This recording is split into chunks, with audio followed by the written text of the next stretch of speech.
Pemerintah Kota Palembang menyiapkan langkah tegas namun humanis untuk menanggulangi kenakalan remaja yang masih marak terjadi. Remaja yang kerap terlibat tawuran, ugal-ugalan di jalan maupun perilaku bermasalah lainnya akan diikut sertakan dalam program retret Laskar Pandu Satria, sebuah wadah pembinaan karakter berbasis kedisiplinan dan nilai-nilai positif. Jika mekanisme telah ditetapkan, Pemkot akan berkoordinasi dengan polisi dan dinas pendidikan untuk menyerahkan remaja yang masuk kategori tersebut pada Satgas Pendidikan Karakter Laskar Pandu Satria. Nah, Palembang memang kemarin terbanyak, ada 68 siswa.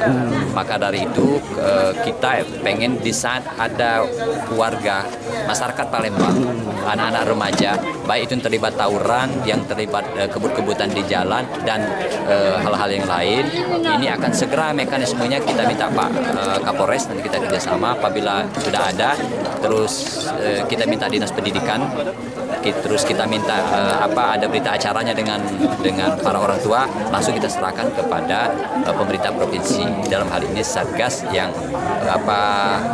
pendidikan karakter lapas itu.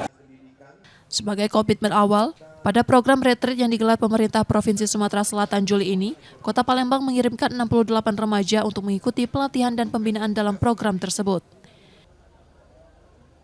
Nur Muhammad, Kompas TV, Palembang, Sumatera Selatan.